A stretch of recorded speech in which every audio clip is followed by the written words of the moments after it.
जी मुंद्रा साहब, ईओ साहब मेरे साथ पधारे, मेरे आदरणीय सिटी सिसोदिया साहब, मेरे साथी मनोनीत पार्षद प्रकाश जी परियार साहब, मुकेश जी सारवान, एसपी सिसोदिया जी एवं तमाम नोखा बीकानेर देशनोक के जितने भी साथी यहाँ मौजूद है, माताएं एक बहन है, महिलाएं कम कैसे एक, अच्छा, और मेरे युवा साथियों, वैसे मुझे ये जानकर बहुत ही हर्ष हो रहा है कि आपकी जो ये देशनोक नगर पालिका है, ये न सिर्फ विकसित है बल्कि ऐसे हाथों में है जिसने सभी समाजों को साथ लेकर, 36 कौम को साथ लेकर चलने का बीड़ा उठाया है। और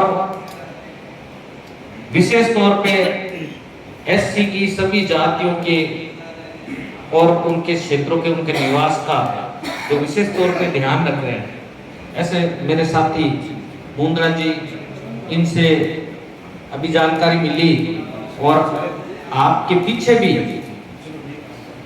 मुंद्रा जी आपके पीछे भी कर्मचारी और यहाँ के स्थानीय साथियों से मैंने बातचीत की तो मुझे पता चला कि आप वास्तव में विकास पुरुष हैं। एक बार जोरदार तालियां।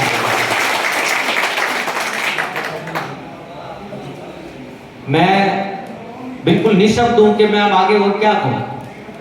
जब कहीं किसी नगर पालिका में कोई समस्या नहीं होती है तो बहुत ही खुशी होती है, हमें ज्यादा मेहनत करने की आवश्यकता नहीं पड़ती, क्योंकि जब आपके सभापति खुद ही इतने एक्टिव होकर और आपके जो स्थानीय पार्षद है वो खुद ही इतने एक्टिव होकर अगर आपके क्षेत्र का विकास कर रहे हैं, आपकी नगर पालिका का विकास कर रहे हैं, तो फिर प्रश्न ही नहीं उठता कि हम उसमें कोई इंटरफेरेंस करें। लेकिन मैं आप लोगों से एक ही निवेदन जरूर करूंगा कि जिस तरह से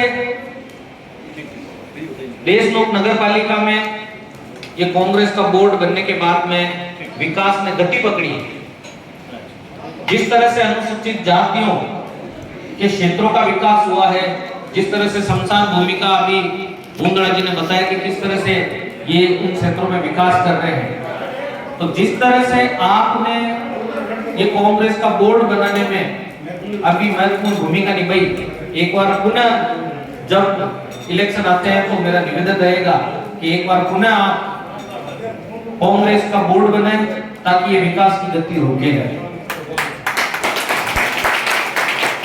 हमारे राजस्थान के माननीय मुख्यमंत्री जी, जो कि स्वयं अपने आप में एक विकास पुरुष है, राजस्थान के कर्णधार हैं।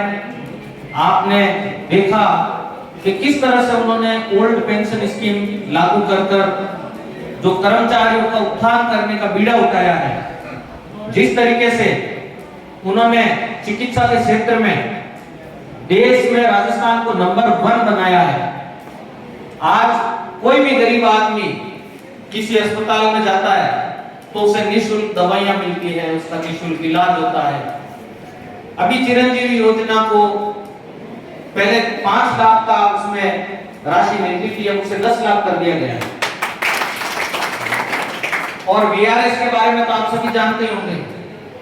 वीआरएस जो कि यदि कोई वृद्ध कर्मचारी है, बीमार है, वो अपनी स्वेच्छा से यदि अपनी नौकरी अपने आश्रित को देना चाहता है तो वो प्रावधान भी जल्द होने वाला है, घोषणा हो गई है बजट में।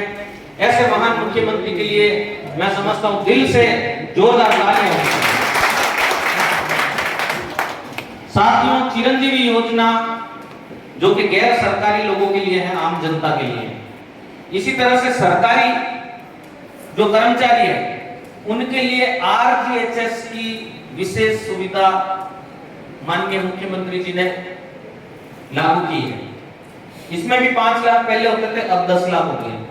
क्या जाता है 10 लाख। आरजीएचएस के बारे में किन किन को पता है यहाँ जितने कर्मचारी बैठे हैं? बता सकता कोई आरजीएचएस के बारे में? आप तो बता ही सकते हैं, आम कर्मचारी कोई। रेड टी शर्ट,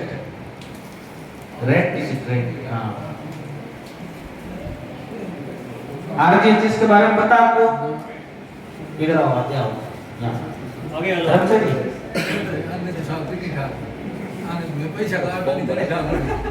ये पाँव को क्या हो गया? अच्छा, लद्दी हॉस्पिटल गए थे? हाँ, प्राइवेट सारी सुविधाएं फ्री मिल रही है, दवाएं फ्री मिल रही है। आरजीएचएस के बारे में आपको नहीं पता, आप कर्मचारी हैं। आरजीएचएस का मतलब है, इंग्लिश में आरजीएचएस है राजस्थान गवर्नमेंट हेल्थ स्कीम। इसके तहत ये होता है, आपके खाते से सरकार की तरफ से कुछ पैसा कटता है, उसके बहुत कम पैसा कटता है, कुछ पैसा है जो सरकार जमा करती है। उससे आप किसी भी गंभीर बीमारी से अगर ग्रस्त होते हैं तो राजस्थान सरकार 10 लाख तक का जो है आपकी बीमारी का खर्चा जो है वो उठाती है। चाहे वो जांच हो, चाहे वो इलाज हो, चाहे वो दवाई हो, चाहे वो भर्ती होने का मामला हो। और जरूरी नहीं कि गवर्नमेंट अस्पताल में हो, कुछ प्राइवेट अस्पतालों को भी एंटर किया गया है उसमें। तो ये आरजीएचएस की स्कीम है। मैं थोड़ा बैठ के बात करूं क्योंकि अब मुझे थोड़ी विस्तार से बात करनी पड़ेगी।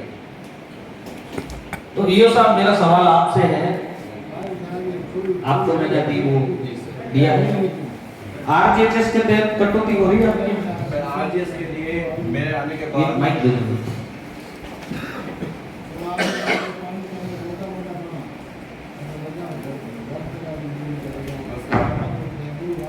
हेलो, नमस्कार सर।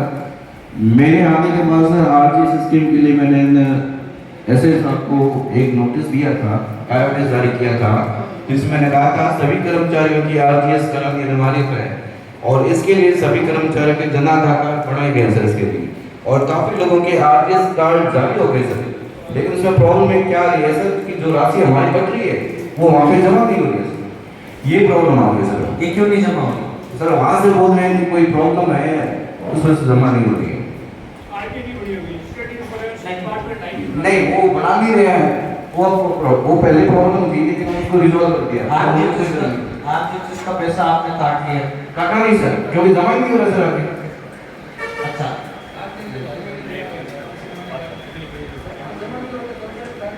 फिर कार्ड किसके बने, कैसे किसी ने बने सर कार्ड ऑफलाइन बने हुए सर, कार्ड इशू है। नहीं, आपको एक डीएल की तरफ से एक आदेश आया था सर, उसकी भी वहाँ जानकारी नहीं थी, लेकिन वो पैसे जमा नहीं हो रहे सर किसी के, हमारे मंत्रालय कर्मचारियों के किसी के नहीं हुए और इनके भी नहीं हो रहे सर।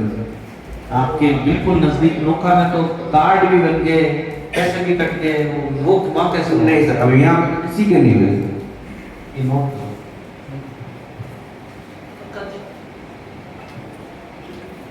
यानी आरजीएचएस की कोई राशि नहीं कटी गई आपके यहाँ पे? जमा नहीं हो रही सर, इसलिए कटी नहीं। नहीं, आप काटोगे तो जमा होगी ना? नहीं, कार्ड तो सब जमा कराने पे काटना है, कर गवर्नमेंट आती है, काटने को तो कभी काट लेंगे, पर जमा ही नहीं होता, कर क्यों काटना है? तो पहले डीएल की जमा नहीं करनी, वो जिस हेड पे रुपए जमा होने हैं ना, उसमें नहीं हो रहे सर पैसे। गेट पे नहीं करेगी, जीपीएफ डिपार्टमेंट है वो करता है इसका, वो पैसा